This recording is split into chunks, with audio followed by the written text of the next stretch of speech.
Hello, and welcome to another edition of All or None, according to Jack. As you can see, I have a very special guest. In addition to my other very special guest who lives with me, George Parsekian.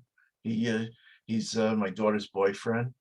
We have Chris Alo, King Alo. How you doing, Chris? Good, Jack. Good, George. Good to see you guys again. Nice to see you, man.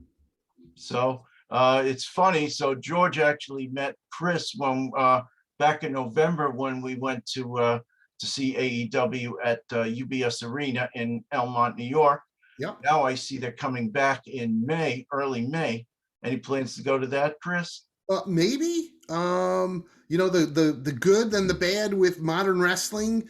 Like Jack. I'm sure you remember. In the old days, they announced, "Hey, wrestling's coming to Nassau Coliseum, but here's the matches. So go buy tickets." Yes. Nowadays, I don't know how anybody else does it, but most modern wrestling is just, "Hey, we're coming to your town, buy tickets," and then after you've bought the tickets, then they say, "Oh, here's the matches you're going to get." Yeah, you go on faith that there's going to be some good matches, and I know George was very happy because Adam Cole was in one of the main events that night. Yep. So yeah. So while I love AEW, they always put on a great show. I've been to 5 AEW shows in person in the last couple months, so I'm getting a little pickier now. So I'm gonna wait and see what the matches are. But yeah, maybe. I mean, UBS that's a great venue. I'll be honest. Yeah. We go to that show, Jericho has to be there. He has to be there. Yeah, of course. We didn't get to see Jericho. I love Jericho, and we didn't get to see him last time. Yeah, that was awesome. I was gonna say probably the first thing that I would do if I were you guys, I would look at the Fozzy tour dates.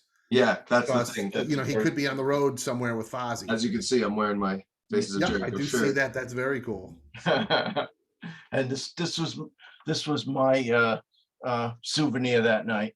Oh, nice. Yeah. So actually, before we even start, so Chris, I saw a video with you in Thunder Rosa.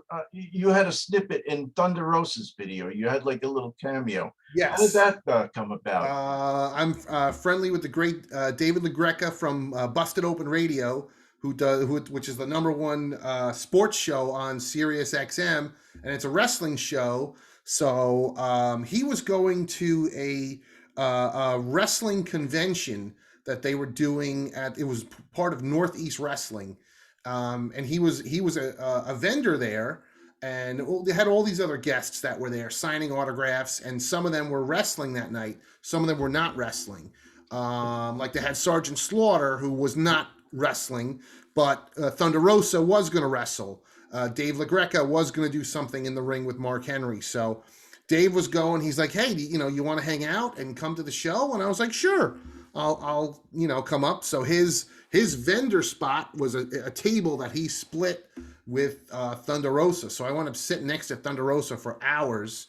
Very cool. We got to talk very little because she was so busy, because she had hundreds of people wanted her autograph and to take pictures with her. So she was very busy.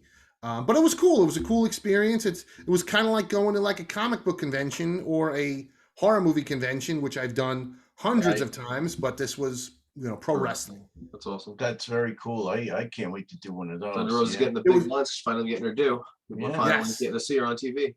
Yes, and it was fun to hear the fans, because so many fans were like, Britt Baker's got an action figure. Where's your action figure? She's like, I know, it's coming, and it looks like it finally is. Cool. But yeah, she was very nice, and so that was very cool. Northeast Wrestling, they did put on a good show. All right, that's awesome. Yeah. So without further ado, we'll go right into the matches. So there was a total of 12 matches, 3 buy-in matches from 7 to 8. And then from 8 till about close to 12, there were 9 matches. Some I thought were phenomenal matches. Some a little less so, but basically I gave nothing less than a C+. So, but we'll get into that. So, first match in the buy-in, we have Chris Statlander versus Layla Hirsch. So, Chris, any thoughts on that one? This was okay. I mean, I had about 10 people over my house for watching the pay-per-view. Cool. So I'll be honest, besides trying to watch as much of the show and have a couple beers, I was also hosting So I couldn't always be, completely focused. In this match, to be honest, the consensus of everybody at my place was kind of like it was okay. It wasn't completely grabbing attention. In fact, I even said to a friend of mine, I'm like, my buddy Sean, I'm like, wait, didn't Layla Hirsch and Chris Statlander, didn't they already wrestle already? And we couldn't. We weren't sure, but we went with it. There was a couple blown spots that Layla Hirsch looked like she missed, like right from the get-go. There was one spot where she like went to the ropes and like rolled over or something. Right. A couple spots that were blown, but it was an okay match. It was a fine opener. Yeah. I mean, I thought it was okay. I was a little surprised. I knew Layla was coming out as a heel, but it seemed like she dominated the match, which really surprised me. So I gave it a C+. George? Unfortunately, I was working for this. From what I read, it sounds like Layla Hirsch kind of cheated to get the win there, right? She's great in the ring. I really like her. From what you said, she blew a couple spots. I didn't get to see it. The only one I got to see in entirety for the buy-in was the second match at work because I saw it on my phone. But I can move on to the next one if you guys want to. Sure. So we all got to witness Hook making his debut. He made his debut at the November card at UBS in Belmont. So Hook and QT Marshall, I'll talk about that really quick, and then I'll pass it over to you guys. Basically, it was about a 5-minute squash match. QT Marshall got very little offense in, and you knew Hook was going to win. But he's Hook, and he seems like he's a pretty good wrestler. And I'll tell you about this some other time, but I actually met his dad, Taz. It was the coolest thing meeting him, but we'll talk about that in another show. But this one I give a B-, because, just the fact that Hook performs very well, but it's short and sweet. So. Yeah, I would completely agree. I mean, QT Marshall did get a couple shots in, which was good, because Hook's matches all so far have been very short and extremely one-sided. So this was good to see somebody getting a little offense on Hook. But yeah, we all knew what the outcome was going to be. But yeah, it wasn't bad at all. This was Hook's toughest match so far. Yeah. Facing QT Marshall. I feel like he's known QT Marshall probably his entire life. So, QT Marshall was going to get something in, but QT Marshall makes him look like $100, $100 million as he would. Right. He's a professional, great wrestler. Once he hits that red room in, it's over. I think it reminds me a lot of his dad, tiny little version of his dad. I just love him. Absolutely, yeah. Future mid-card champion for sure. Maybe further. We'll see. I'd give that probably a B+. Okay. I gave it a B-, but okay. So next one, House of Black versus Penta El Zero, Pac, and Eric Redbeard. So I was shocked to see Eric Redbeard. What's his original name? Eric Rowan. Eric Rowan, yeah. And Wyatt and the Wyatt family. Right. Yeah. And I I hadn't been keeping up with the reading the news. I didn't know Buddy Murphy was coming over, and then now Buddy Matthews. I'm like, wait a second, I remember him. Yeah, those were both very recent acquisitions. Yeah. I think they showed Eric Rowan. Was it on Wednesday? Or I can't remember if it was Wednesday or Friday of last week, but it was very recent. Oh, okay. Because you know what? I don't think I saw Fridays. Yeah. It was either Dynamite or Rampage. Right. I can't remember. Rampage I missed because my wife and I were traveling upstate, and But so when Buddy Matthews first debuted, was probably a week and a half ago, maybe a week ago. Yeah. When he came in, I thought he was going to be a face, obviously, and when he just turned and attacked Penta, my heart kind of broke. But this kid's a stud. Very athletic, great body for a great look for wrestling. He's going to be a star. I only got to see snippets of this match. I think Aleister Black is amazing. I'd give it a B-. He hit the mist, right? And then the black mist, Kind of cheat. I like him as a heel. I was very surprised to see Eric Redbeard in his first appearance take a pinfall. Yeah, well, I thought the same thing. I was kind of shocked on that. Yeah, He's me kind of a too. jobber, though. It's gonna happen, unfortunately. Right. You can't make everyone who comes from WWE win every match. It just can't happen. You have too many guys on top that are WWE guys. Yeah, It's the but problem. you can't have him lose his first one in a pay-per-view. Yeah, that was And take interesting. the But overall, pinfall. it was an exciting match. You know, a Yeah. lot of twists and turns. I thought it was pretty good. Yeah, I mean, I gave it a B because I thought Penta was great as usual. I also liked Buddy. You know, Malachi Black is great. I wish he'd use that black mist a little less, but you know, Right.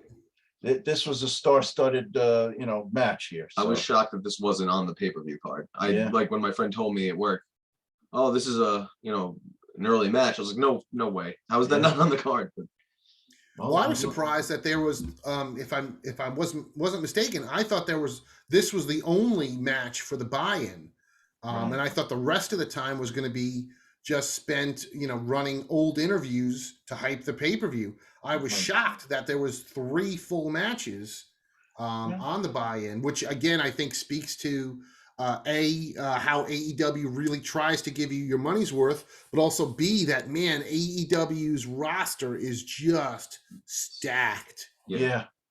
And they're trying to give as many people a little Yeah. you know, time in the ring as possible. But I And even have with- no fault with it. But And even with 12 matches and all these 6-mans and tag team matches and the ladder match, I mean, they still couldn't fit everybody in the roster, yeah, which is Right. really amazing. right. I hope they never go to the 2-day event like WWE does. Oh yeah, what I really Yeah. love about them is the fact they only have a couple pay-per-views a year. They all feel like they're WrestleMania. Yes. They all feel like a Yes. WrestleMania. They all 100%. feel huge, and Yeah, that's they- what they're doing. Tony Khan knows what he's doing. They Yeah. do them If you quarterly. do it every month, it'll kill it. So Yeah. it'll kill the Kind specialness of it. That's why they do Yeah. the super cards like Yeah. every couple weeks. of like me with this show. I just try to do it a few days a week to, you know, Yeah, Well, no, makes They sense. want more. I can't bring out the content like Pete does. So Yeah, Pete's an animal. he is. Okay, so now we're at the regular pay-per-view. I was a little surprised to see Chris Jericho and Eddie Kingston kicking things off. Yep. But I'll open up the floor. Whoever wants to talk about it first. I'll go first. So Sure. I think putting it first was actually a good idea. Keeps the people like you want the first match to be get the show kicked off, you know, at a high level. Mhm. And Chris Jericho proved something that I already knew. He can have a match with a broomstick. He's insanely good. I think Kingston has low ring skills and high mic skills, which is fine. There's a place for that. But Jericho get a match out of anybody. Look great the entire time. He carried the entire match, unfortunately. And then Kingston gets the dub at the end. Right. I think the big thing was Jericho can easily turn heel face, showing it Right. again. Yeah. I'm not going to shake your hand. Right. And that's it. You don't have to do much more than that. Just flipping the people off. Flip the people off. Yeah. I Right, 'cause like that was how the storyline. it's that, nonchalant.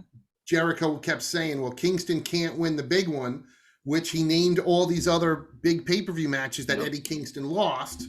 Right. But he said, if you beat me, I'll shake your hand. So Which is Eddie insane. Kingston came out with the win, which is probably the biggest career win he has For Right. sure. For sure. over Chris Jericho. But then Jericho got pissed off and wouldn't shake his hand, which was hysterically. I was laughing. I thought it was Yeah. hysterical. I think it was a good moment for Eddie Kingston to get a win. And Yes. I think it's an opportunity for Jericho to go heel again, which Right. we all love heel Yeah, Jericho. I that's- think we can all agree Yeah. on that. Oh, That's what And, it looks like. I'm going to give that match an A- just because it was all carried by Chris Jericho. I And gave then- it. I gave it a B Yeah. plus. Yeah. Any Very thoughts great. there, Chris? Yeah, I thought it was very good. I was, Oh, I was kind of surprised to see it as the official opener. But then Mhm. again, I mean, this whole card was so stacked. Yeah. I Yeah. was like, Jesus, any one of them. I was surprised at the next one. I That think you had the tag titles at the second match. But again, the Yeah. card was so stacked. Like, well, everybody's got to get on at some point. I think Jericho wanted to go first. So I've heard interviews with Jericho where he says, "You either want to go first or you want to go last. I don't want to go on second. I don't want to go on fifth. I want to go on Right. first or last because that's the ones people remember." So Right. I think Makes it was sense. a little bit of him saying, "Let me go first. I know I can't go last. Let me go first." Yeah, makes sense. So as Chris was alluding to, the match number 5, I just ordered all the matches of the night. So Right. match number 5, tag team triple threat championship match. So you had the Young Bucks, you had Red Dragon, and Jurassic Express. So this match was the first match I gave an A to. I mean, you know what? The Young Bucks, you love them or hate them, they put on a great freaking match. And Jungle Boy, the two of them in Jungle Boy, I think they just make it amazing. Yeah. And then the storyline between Young Bucks and Red Dragon, I thought was pretty cool. That it looked like they were cooperating, and then O'Reilly kind of broke up the pin and got them all pissed off. And you know, what more can I say?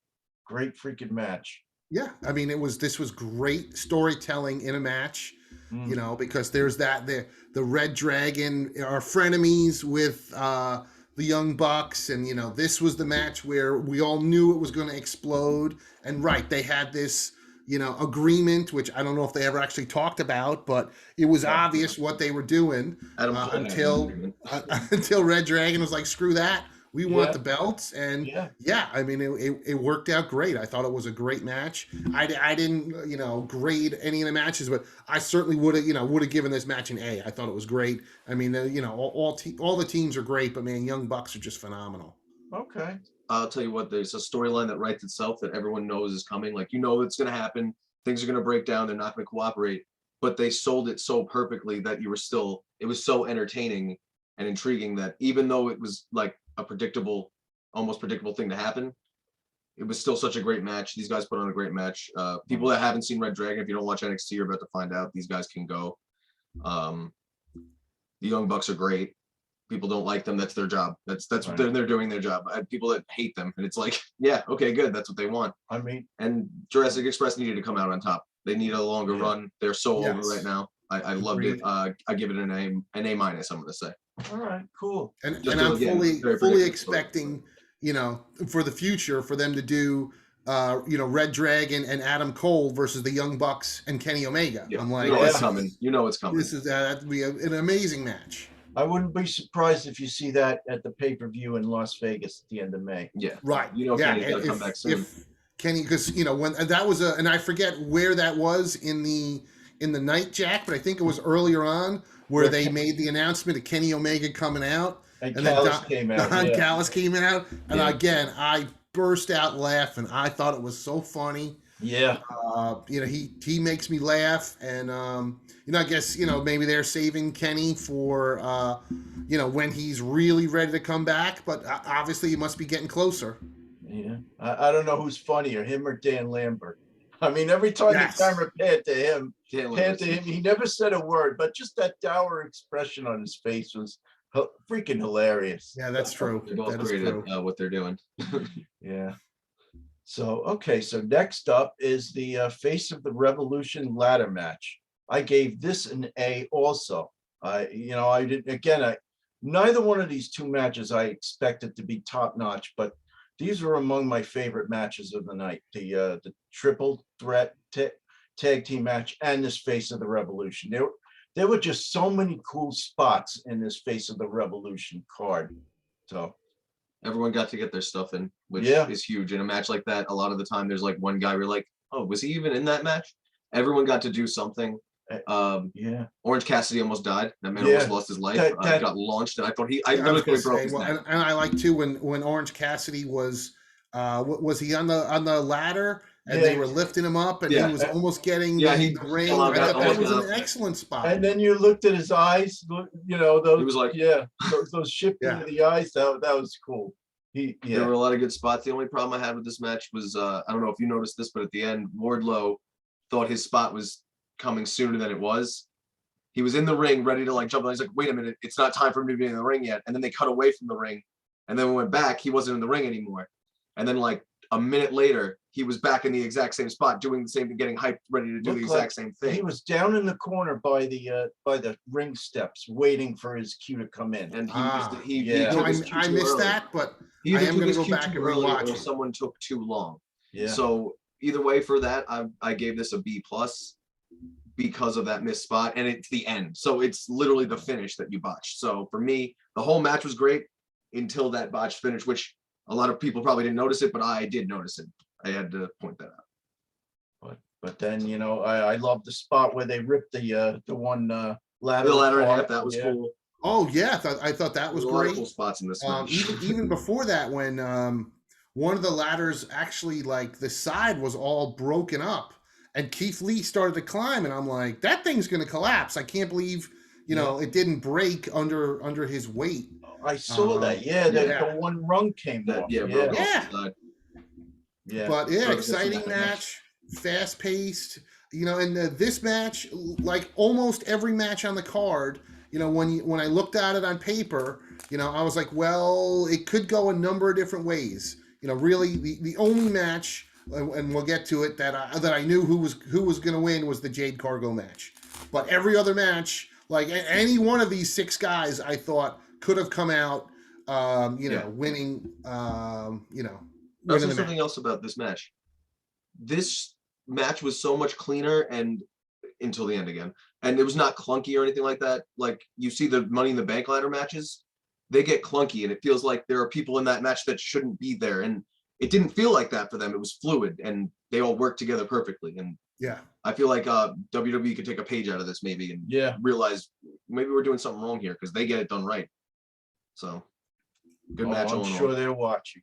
Yeah, they definitely are. Oh, for sure. Even though he won't admit it. Either way, continue next match. Yeah.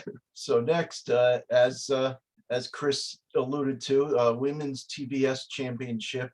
I mean, it was Ty Conti against Jade Cargill, and the big story there is she was 28-0, and you know what? That's really starting to wear on me. It's kind of like I'm sorry, what was Goldberg? Not Goldberg.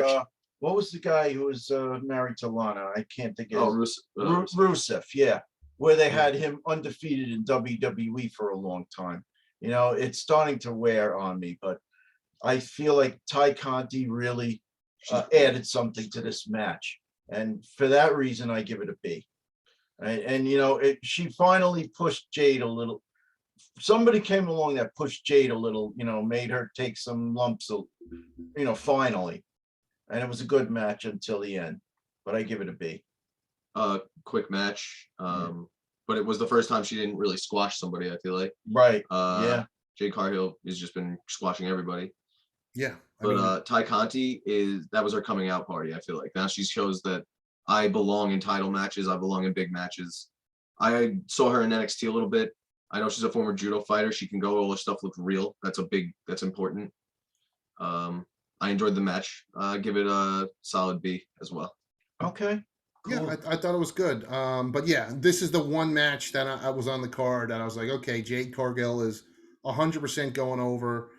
Me personally, yeah, I agree, Jack. I don't think this is a good idea with, you know, the streak and counting her wins, because it's not going to end well, because you have to end it at some point. Right. You know, she's not going to be 1,001 matches and undefeated.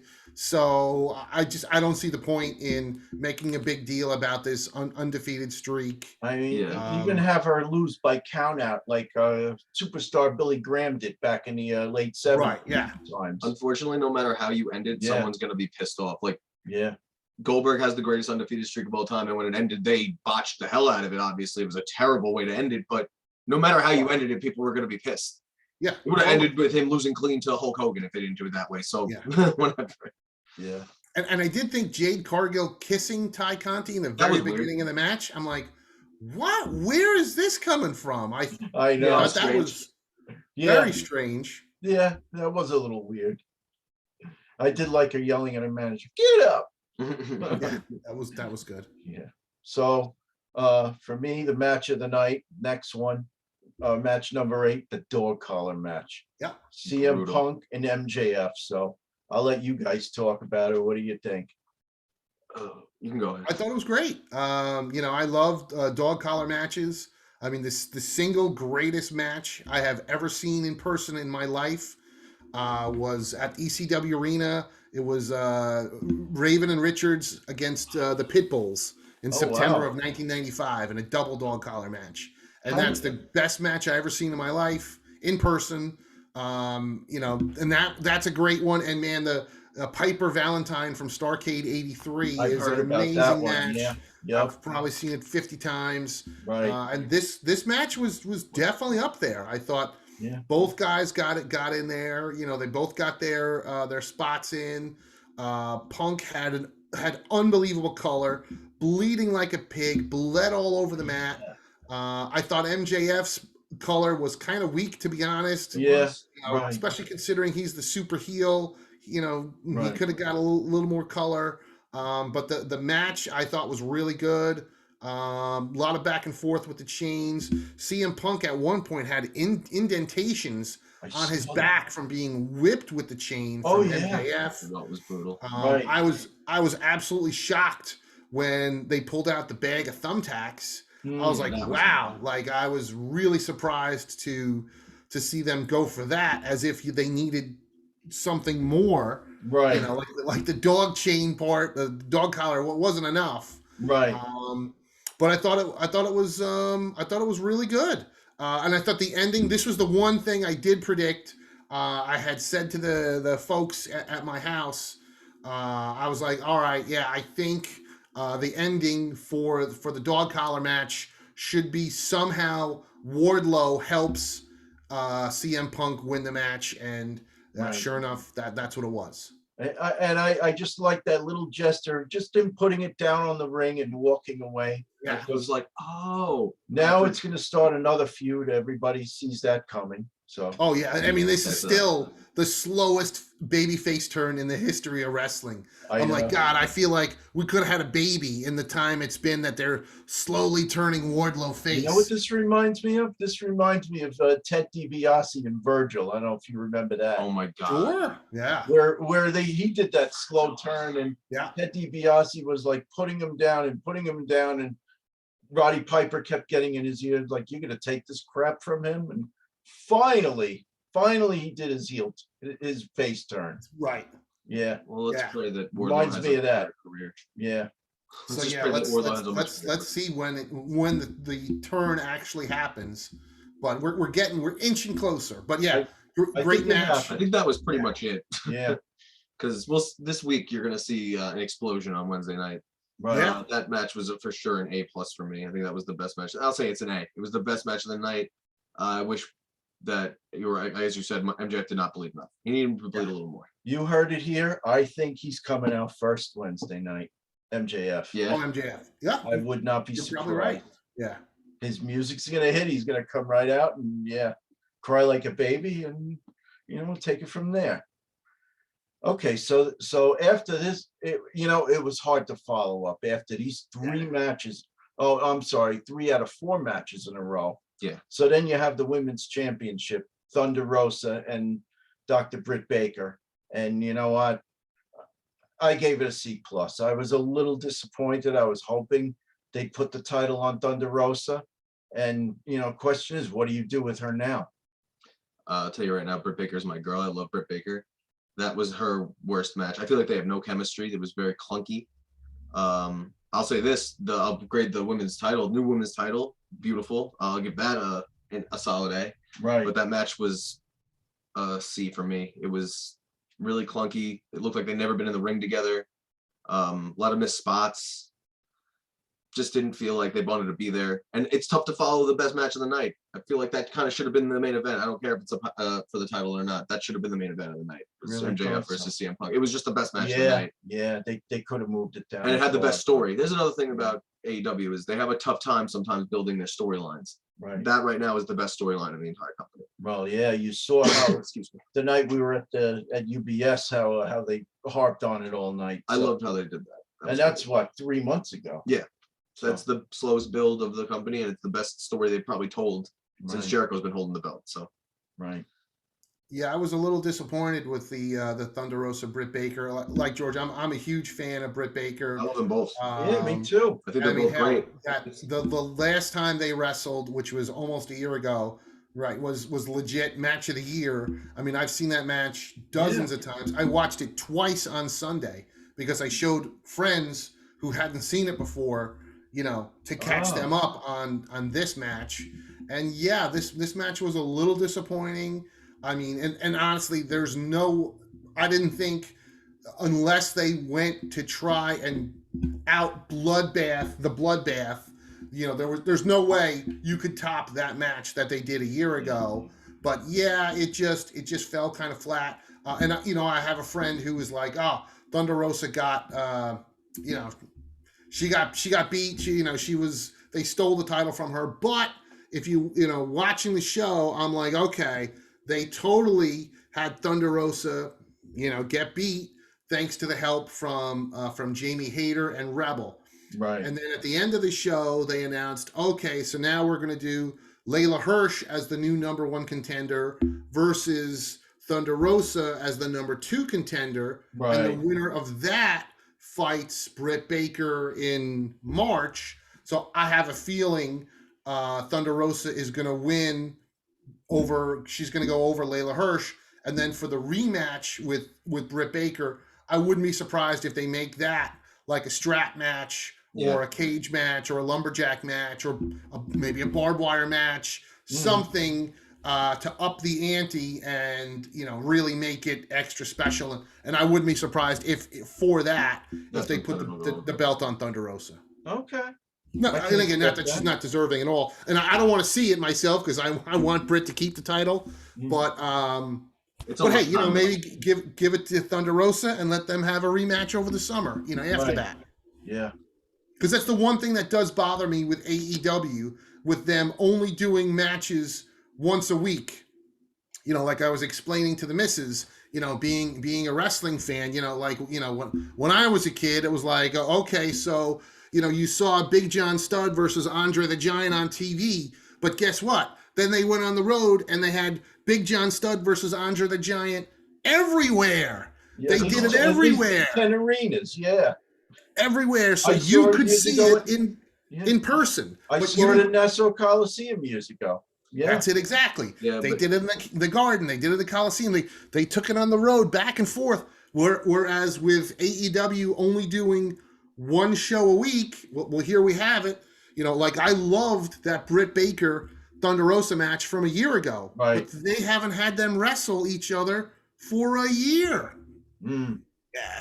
So I want to see that match in person, but so in this case, you want to keep them away from each other, except when they're going to fight each other on the pay-per-view, because you want people to pay for that because of that first match. But now, but again, that's the difference in the business between now and the other problem is a match happens, and then 30 seconds after the match is over, if I'm at work, I go on Facebook. Oh, there's the end of the match. Like it's just like it literally the video of the finish. So it's tough to do that too. Yeah. That's how things change, I guess. Oh yeah, no doubt.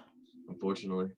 Okay, what are you doing next? Okay, so next one is John Moxley versus Bryan Danielson, 2 former WWE guys, and I knew this was going to be a great match. I mean, there wasn't much story to this other than the fact of John Moxley saying, if we want to team together, first we have to bleed together.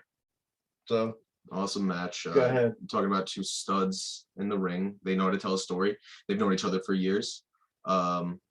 Moxley was the only one bleeding, just as Danielson said. Don't be surprised if the only one bleeding.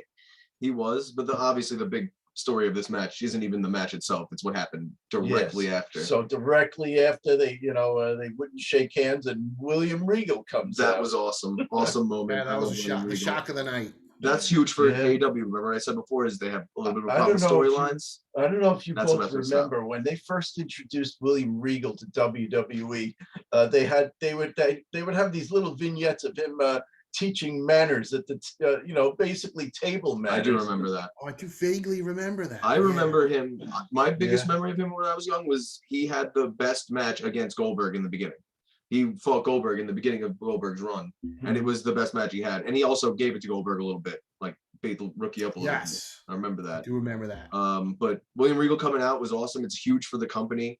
They're gonna have much better writing now. They'll be able to build storylines much better now because William Regal is a pro at that and was writing for NXT, which had a great product while he was there, which is probably why Vince fired him. I don't know. But anyway, moving on. I give that match a solid A. Yeah, it was a really good match. Moxley got a gusher. I mean, as bad as CM Punk was, even worse. I mean, just blood everywhere. I thought Bryan Danielson was bleeding too, but not as much. Not as much. Kind of like in the CM Punk match, but yeah, very, very stiff match. A lot of chops, a lot of kicks. The ending kind of came out of nowhere, and a bunch of us looked at each other and go, well, wait, who pinned who there? Yeah. So I thought that ending was kind of kind of good because I really couldn't pick a clear winner. And then Regal coming out, that was a great way. And even JR goes, oh, if this would have been a movie, JR would have said, oh, I think this is the start of a beautiful friendship. But he said, what if JR said something like, oh, I think this could be the start of a new tag team. And I'm like, oh, I could totally see that now. So and I think that would work out great. I think they're going to tear up the tag team division too. That's going to be a fun tag team to watch. Yeah, it can happen. But I gave it an A-. Just, you know what, these two, even without a story, I think they did great out there. That's why I put them together. Just throw them out there and have a great match. See what happens. Yep. So, okay. So next, Tornado Trios match. So you have AHFO versus Darby Allin, Sammy Guevara, and Sting. AHFO consisting of Andrade El Idolo, Isaiah Cassidy, Matt Hardy. There was some interference by Butcher and the Blade and Mark Quinn. Yeah. So. A lot of interference in this match, which I don't really like interferences in matches. Reminds me of the end of WCW days. The spots were incredible, but it felt like they were like, all right, everyone get to your spots. We have to hit all these tables now. Let's go with the tables. I don't think Sting needs to be jumping through tables anymore. That scared me a little bit. Sammy Guevara is an animal. That kid's amazing. That was the most ridiculous Spanish fly I've ever seen in my life. Right. But again, Sting going through the table scared me, and I didn't think he should have done that. Botched ending. I think Matt Hardy might have been hurt. He didn't want to get landed on really because I don't know if you remember, but he only kind of headbutted him there. Okay. They got the people who should have won this match. Right. But I thought Andrade was great. Andrade is a great wrestler. He's never gotten his due. I still think he might not get it here, but whatever. All in all, solid match. I give it a B. Okay. I gave it a B+. I know one of the people that watch my show and occasionally watch Sea of Tranquility, he texts me every once in a while, and I was telling him about this. He's like, what? Matt Hardy's still wrestling? Yeah. Forget Matt Hardy. Fucking Sting. Yeah. Yeah. Like, Sting. He's 62 years old. I know at my house, we were like, when he started to, to make the climb up the steps, like he was going to come off on those tables, I was like, we were all like, holy shit, is he really going to do this? Mm-hmm. And then when he made the leap and did it and crashed through the tables, I mean, everybody, cheered at my house, but I thought it was so funny when the crowd started to chant, you still got it. And I was just like, I just thought of, Terry Funk, because, Terry Funk reinvented himself, when he was in his 50s. And boy, Sting is really doing the same, because I'm like, Jesus, you still got it? Like, do you guys realize Sting didn't do shit like this in the 80s and the 90s? I'm like, this now this guy's 60-something years old, and he looks in phenomenal shape, and he's throwing himself through tables. Well, that's what the commentator said. He's been hanging out with Darby Allin too long. Totally. Yeah. Totally. Like I said, it was I just thought of Terry Funk at 52 doing, moonsaults through tables in ECW, 30 years ago. Yeah. So it was just, I thought that was not overall not the best match, but some really exciting spots.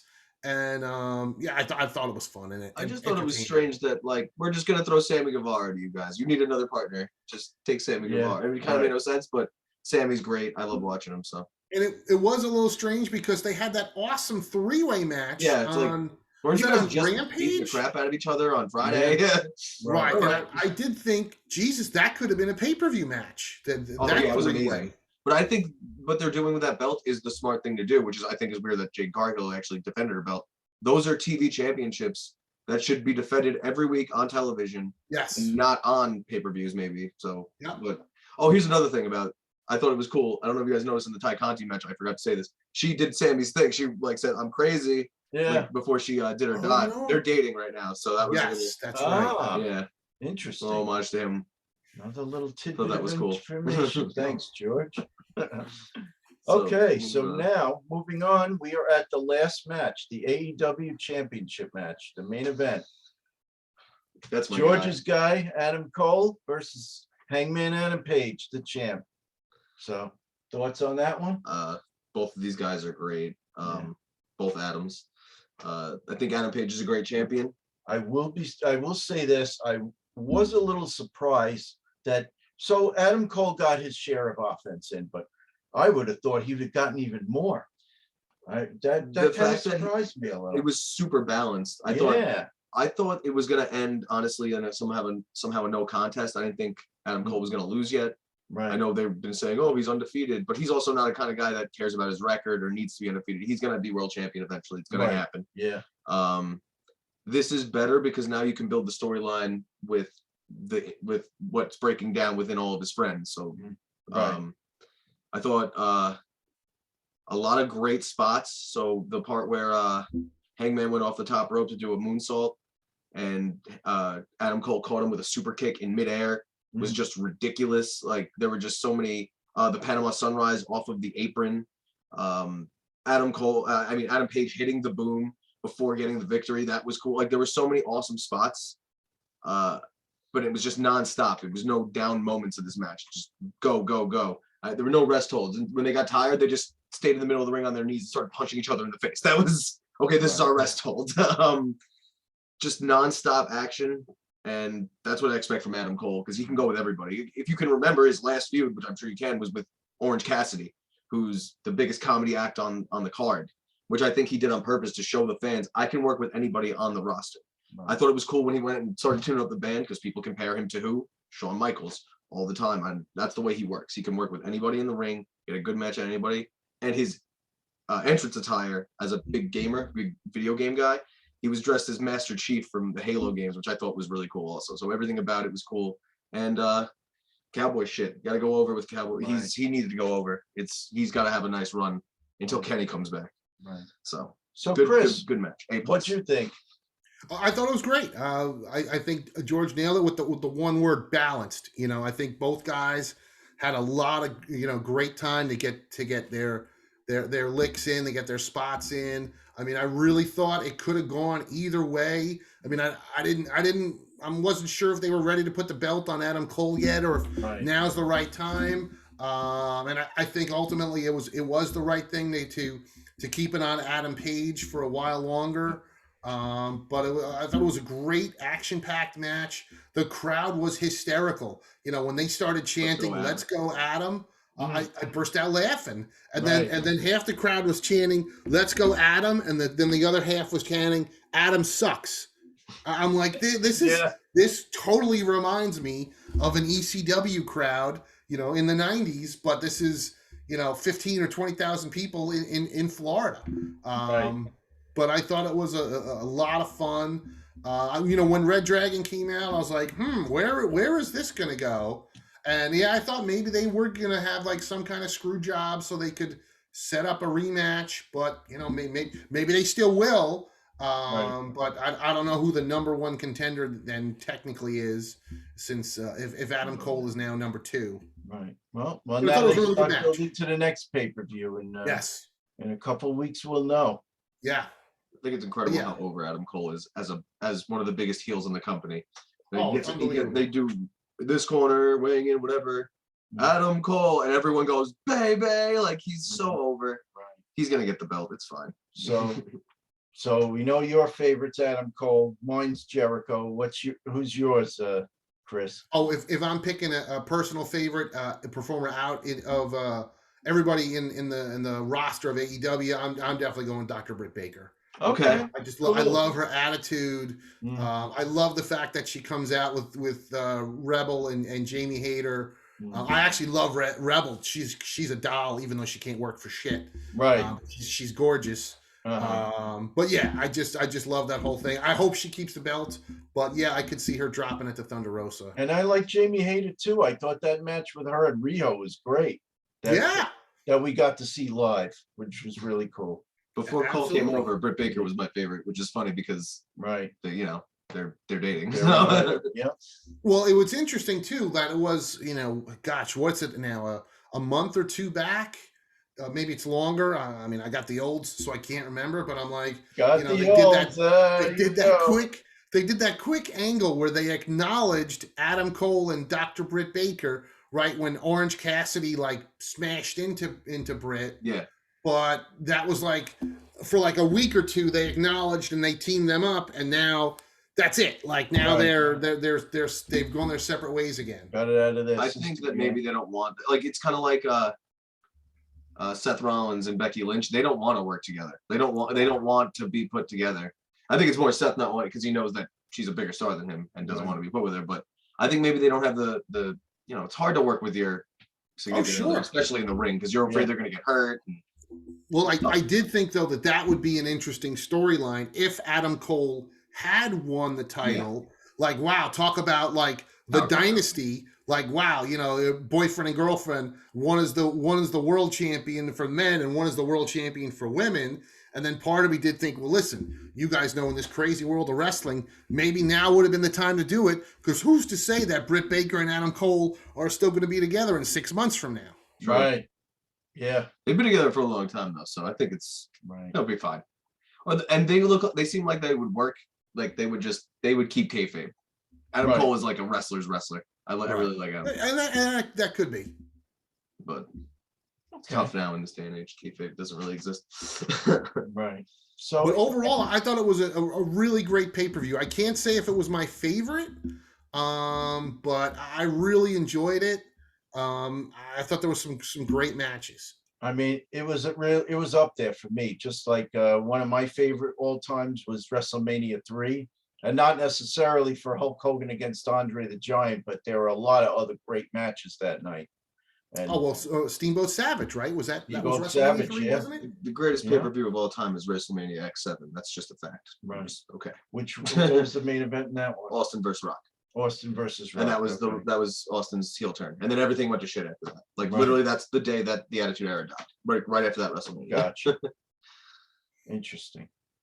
Okay, so unless there's anything else, I will wrap up. I'm going to say thank you so much, Chris, for being on. Oh, that was a pleasure. Thanks, guys, for having me. Nice seeing you, Chris. I would love to have you on again. If you have any ideas in the future, you want to shoot them to me. That sure, together. You got it. We can. AEW is here to stay, and yes, I'd like to cover some more AEW shows. So yeah, you got it. Honor shows soon too. Yeah. But yeah, maybe we can do some Ring of Honor in the future. Now that now with this this new announcement, right? That's going to be very interesting. Yeah. And if they go to HBO Max, like you would said, I said it's going to be either that or Paramount, but they've been dropping hints. Right. They've been saying dropping HBO Max's name during the shows. Well, that's a good thing because I may need to get HBO Max anyway to study for future shows for myself. Right. Things non-wrestling related. So yeah. Well, it would be great. I've said it a bunch of times to people. It would be great if they had a service like WWE offers that includes the pay-per-views. Because I'm like, well, listen, I already have a ton of these channels. Shudder and Amazon and Netflix and all these other ones. But I'm like, I pay $50 for each pay-per-view. Yeah. That's $200 a year. Right. If you want to charge me $10 or $12 a month every month, but then you're going to give me the pay-per-view and all this other wrestling content. Sure, I'll do that. Well, when he came and made the announcement of Ring of Honor, I thought the announcement was actually that he signed a deal with like a streaming service because that was the rumor. But now that he has gotten Ring of Honor, he has to get a streaming service because he's got a back catalog of so many matches from Ring of Honor that people want to see that he can make money off of. So he's got to put it on somewhere. Right. I will say that I thought that was the strangest non-announcement ever, where he was like, "I bought Ring of Honor," but that's all he said. He didn't say what he was going to do with it. And my wife asks, I had to explain to her, well, Ring of Honor at the moment is not an active company. Everybody got let go. There's nothing going on. It's not like he's going to assume shows. I mean, it's a tape library at the moment, unless he wants to restart the company again. But again, he made no announcement. He just said, I bought it. Right. But also, it's a place to put some of his other wrestlers that are slightly inactive. Oh, sure. I've heard he's going to use it as developmental, which is the smart thing to do. He needs it because a lot of the women are not polished enough. I know Dustin Rhodes is working with a lot of them. He needs to polish a lot of the women's wrestlers and a lot of the young wrestlers that are just not ready yet. Like off the top of my head, I can't think of their names, but a lot of the guys from the dark matches that's the only time they get to shine is during dark matches. I was going to say, I mean, I consider myself a really big AEW fan. I have no interest in the AEW dark episodes every week. Especially once they started to give you the results on Dynamite, you could just read it on the bottom and I go, yeah, it was good. I didn't watch this week. So for me, if I was Tony Khan, I'd eliminate AEW Dark and do Ring of Honor. And then put them on TV. At least they'll get used to being on TV, you know? Yeah. My problem with Dark is they're all squash matches. Always. Yeah, that's it. Yeah. It was like back in the 70s when I watched WWE at midnight on a Friday or Saturday night. It would Saturday night, You're WOR. squashing somebody for 2 minutes. Yeah, lots of interviews and lots of squash matches. That was it. But that was the business back then because you got the squash matches, but then you went to the arena to see, the real matches. Right. And now there's, they come to the arena once every couple months, but they want you to buy the pay-per-views. So it is different. Yeah. So Chris, how long have you been a fan of wrestling? I started getting into wrestling in 1979, and my first live wrestling show was, I believe it was May of 1980. It was the WWWF. It was when it was 3 W's. I remember the double main event was Chief Jay Strongbow against Swede Hansen. Okay. And at the time it was Tito Santana and Ivan Putski, who were the tag team champions against the Valiant Brothers. Okay. This was at the Westchester County Center in White Plains, New York. Oh, very cool. So in my first 1980. Very nice. So my first one was Nassau Coliseum, fall of 1976. It was Bruno Sammartino against Bruiser Brody in a steel cage match. Wow, that is fucking amazing. Yeah. And there was a 6-man tag team match. So it was the Executioners and Nikolai Volkov against the Billy White Wolf, Chief Jay Strongbow, and Larry Zbyszko before his big heel turn. Right. The living legend, Larry Zbyszko. Little did I know that who those Executioners were at the time. In my wildest dreams, I didn't know one of those Executioners would turn out to be Big John Studd. And the other one was, what the hell's his name? Killer Kowalski. Wow. Yeah. That's cool. But Jesus, Bruno and Brody in a cage. Jesus, that's amazing. Cool. I only got to see Bruiser Brody twice in the when he was doing the AWA wrestling shows in the Meadowlands in the 80s. But man, that's awesome. And I never saw Bruno live. That was the only time I did. Wow, awesome. That's fantastic. And then because he dropped the title to Graham the next year. Superstar Billy Graham, Yeah. Wow. That's amazing. We'll have to have a discussion on old time wrestling. Sure. I tried to get somebody from Facebook to do it because he runs this site called WWE from 63 to 83, but he declined. But okay. All right. If you have the knowledge, I would love to have you on to talk about that stuff. Sure. I mean, I'll tell you the story of how I met Taz and what we discussed that night. It was the coolest thing. But no, that would be great. I mean, and for me, that's when my era of watching WWF kind of trailed off. Once Hogan came in, I started to drift really more into NWA and AWA because it just got too cartoony. Although now, sometimes for shits and giggles, I look back on the results, and it's amazing looking back on WWF results from like 85 and 86 and 87. And I'm like, Jesus, looking back, I'm like, they did a bunkhouse stampede match with Blackjack Mulligan at like Nassau Coliseum in 87. Or like in 86, they did a taped fist match with Tito Santana and Greg the Hammer Valentine. I'm like, wow. So even though they were really getting cartoony, they still, were doing some really good stuff. Right. It was a high production value. Oh, yeah. Vince is a genius. His father was a genius. Right. He was just a nicer man. Right. And Vince, Yeah, no, that's that this is a is killer. Yeah, Kind of ruined wrestling, but also made it that's great it. in a Yeah, way. because I loved all the territory stuff. Yeah. You know, I mean, when I first started love- watching wrestling, I started with WCW because I wasn't really a fan of what WWE was putting out. It was like 95, and it was like the end of the cartoony era, I guess. Mhm. But then as soon as Stone Cold became Stone Cold, that I was a WWF guy. Right. right, and that definitely things did change. Oh yeah, he was forced to change because he was losing. Right. Yeah.